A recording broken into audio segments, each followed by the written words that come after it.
Something about retro psychological horror media just draws my attention better than any fidget spinner could dream of. Mouthwashing was a phenomenal game with a rich storytelling aspect and creepy vibes that made me feel uneasy, nervous, and downright scared. Any form of media that can make my brain melt on purpose and have it make sense is so interesting to me. Before I continue, this will be a summary of the video game Mouthwashing, so if you would like to play it for yourself, which I highly recommend, then go check the link in the description to the Steam store page. Flashing lights, jump scares, and graphic showings will appear on screen. If you are sensitive to this, please click away now. With that said, please sit back, relax, and enjoy the video. What becomes of the longing once your love's been spent and the world becomes a stranger? We start off our journey with an overview about a crew under employment. This company is known as Pony Express Long Haul. The space freighter/ship name is Tulpar. There are 5 people on the ship, which we'll get into later, and they have been on this transit for 147 days out of 382 days. Something to keep in mind is the "I hope this hurts" quote at the bottom of the screen. That will come in handy later. With this overview out of the way, we play as what we can assume is one of the crew members flying the ship. The computer lets this crew member know that they're on a collision course with an asteroid, and the crew member needs to steer the ship out of the way. Unbeknownst to the rest of the crew, this is the day the ship crashed. This particular crew member turns the ship into the asteroid, and before the computer can correct this obvious mistake, we take the override key from the utility closet and make sure we crash into the asteroid. Something I enjoy about these crews in space is that the company they work for is always a heartless corporation, just wanting their money. Even with the crew member simply turning the ship on purpose, 4,000 credits was docked from their pay because of this. After setting course for the ship to crash, we decide to walk away from the cockpit, cause why not? We already doomed our crew anyways, might as well get our steps in. Here we can see a multitude of posters plastered all over the walls that corporations just love showing off. Generally, these posters are giving a form of message so the big corporation can seem like they actually care about their employees. I don't think Pony Express really cares about their employees. Now, I'll admit, I was home alone during this portion of the game, and it was terrifying.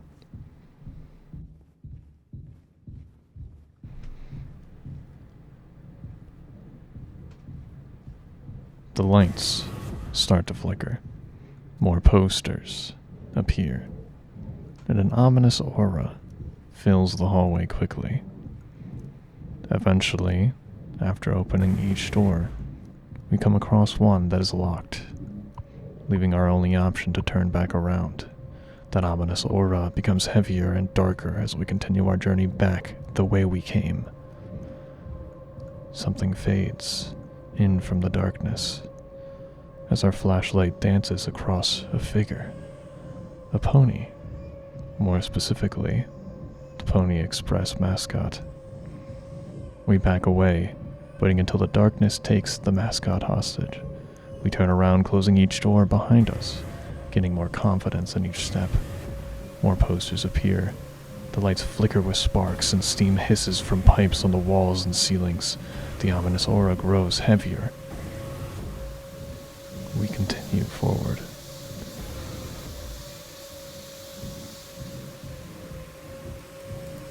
And yet again, are met with Polly. We turn back around and the realization hits me, I've closed every door. And now Polly might just pop up behind one of these.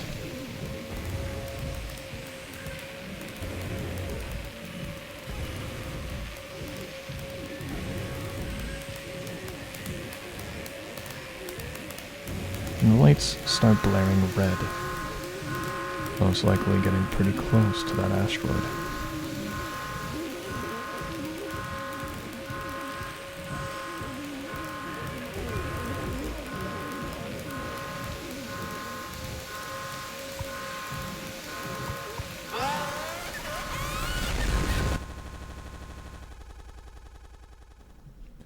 To give a quick reminder, this is an analysis of the game, Mouthwashing, so instead of going through the game how it takes you through it, we'll be looking at it in more of a linear fashion.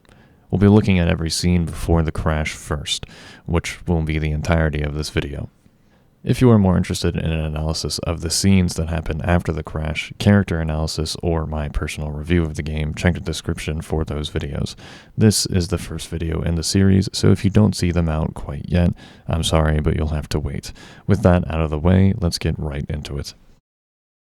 Let's go back 7 days before the crash happens. We play as Curly, the captain of the ship, doing a psychological evaluation with Anya, the nurse of the ship. After finishing the evaluation with Curly, Anya explains to him that she doesn't want to have to converse with Jimmy, Curly's co-pilot. So, Curly takes over the process for Anya and receives a sticky note that she got from Swansea stating, "They can't expect me to perform miracles." Obviously, with these two things now on Curly's plate, he takes the time to go and handle them. First, we go to check on Swansea. However, we are met with Jimmy standing outside the maintenance room. Jimmy talks about the entertainment of the ship being Swansea at Daisuke's throat, and Daisuke making some interesting mistakes. We enter the room finding Daisuke stuck in some sort of foam, with Swansea standing over him and a scowl on his face that would make even Carl Fredricksen proud. Gaining some more knowledge, we find out that Daisuke was trying to fix the vent above him when the emergency foam had ejected from the vent, just like when I did to your mom last night. So, on to the issue at hand, Swansea asks Curly to grab the fire axe so they could extract Daisuke from the foam. This shows how any weapons, medication, access to the cargo area all has to go through the captain, although even the captain isn't allowed to enter or know what is in the cargo area, which is stressed throughout the entire back portion of the game.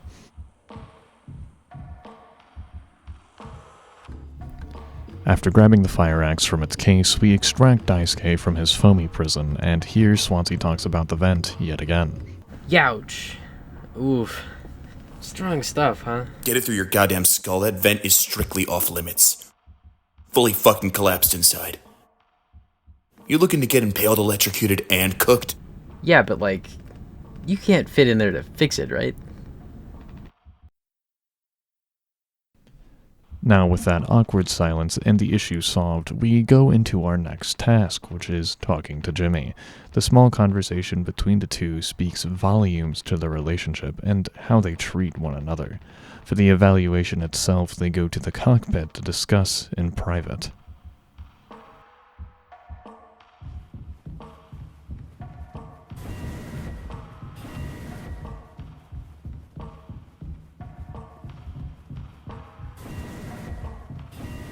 Something feels off. The door locks behind us, meaning the only option we have is to continue forward. We stare down what seems to be an endless set of stairs, with nothing but darkness at the end of it.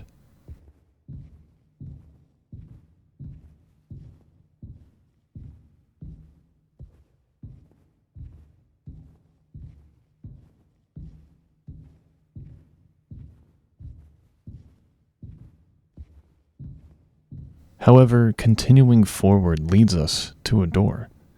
Opening it reveals nothing but pipes and a drop straight into the darkness. The only option is forward.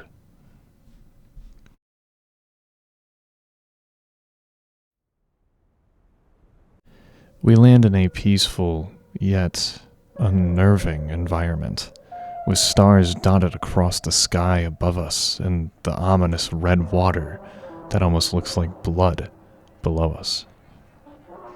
The only option is forward. The echo of a creature is heard dancing across our ears. It seems to be coming from everywhere. Screams of pain and torture crowd our mind, making the noise louder, unbearable.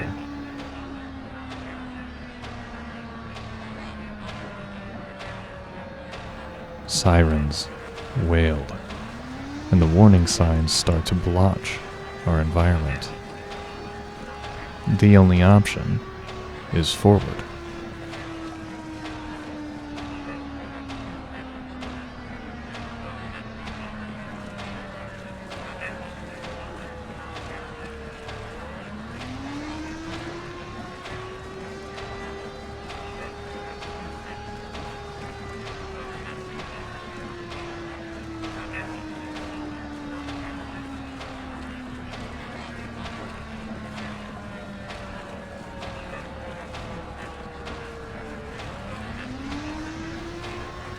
Suddenly a light appears in front of us. Maybe this is the end.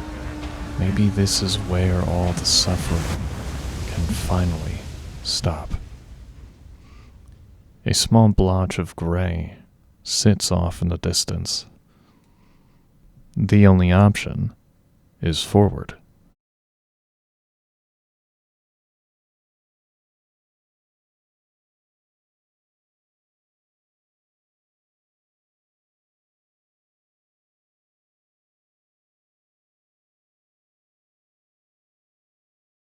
It appears to be a door to new possibilities, or just another failed climb that will have to be put aside for now. Now, with the evaluation finished, we get more insight on the relationship between Jimmy and Curly.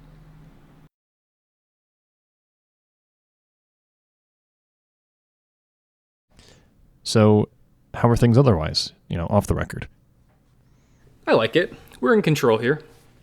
I didn't think you'd ever take to being a freighter pilot as well as you have. I mean, with how you struggled back on Earth. Sure, all I ever hear is how great of a leader you are. Honestly, it's it's kind of annoying. So what is it? Huh? Well, how come it's always like you're standing on the edge of a bridge with your feet in cement? Well, lately I've just been thinking, is this enough? Should I stay here because I've been successful at it? A good haul freighter captain. And is that bad? Well, no, that's what I'm saying. It's not. But it's terrifying. I think, am I figured out? Is this all I'll ever be? Or do I take the risk and try something new? Even if I'm bad at it. I guess I get it. You've reached the highest rung on the ladder, and now you're thinking you might be on the wrong ladder altogether. Still a long way down from the top no matter how you look at it. While I'm still climbing and climbing. Yeah, it's something like that. But, hey, you know that I still believe in you. Here, on Earth, it doesn't matter. You should write that on the psyche Val. If you're worried about the fact I'm sort of skimming through most of these conversations, or feel I'm skipping over some things for those of you that have played the game, don't worry.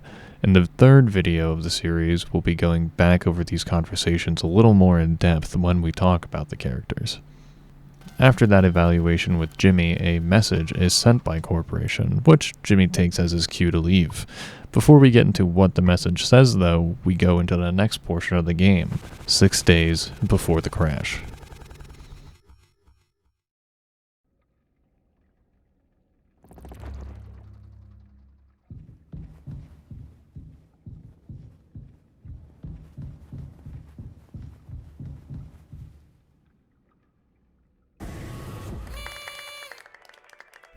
Having only one communal birthday party per trip, the crew rotates between each crew member. This time around it seems to be Curly's turn, and it just so happens to be the day after Curly received news from corporate. This part of the game isn't super important to the actual lore of the game, but is referenced later. We'll get into that in the next video, don't worry. Next, to take a short break from the chaos of this video, let's bake a cake.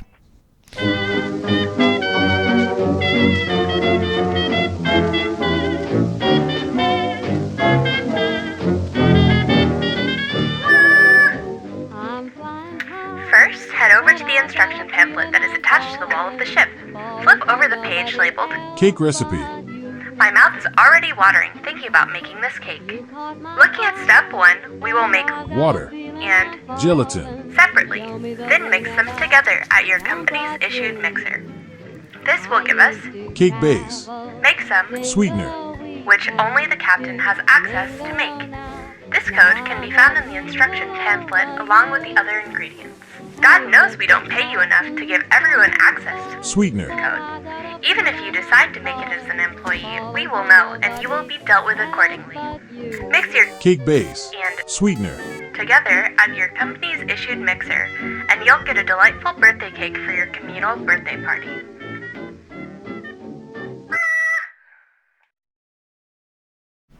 At this point in the game, this is where I consider everything to start going horribly wrong.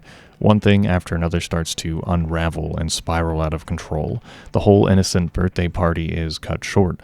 Daisuke and the crew want a speech from Curly, however the only speech they get is how management is terminating them after this next haul. However, they will be getting paid for it still, on the plus side.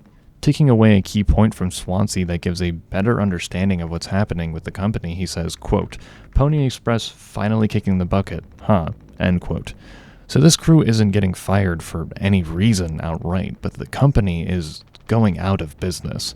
Why is this important to know? Like I said before, this is a pivoting point for the whole crew and how things go from here on out.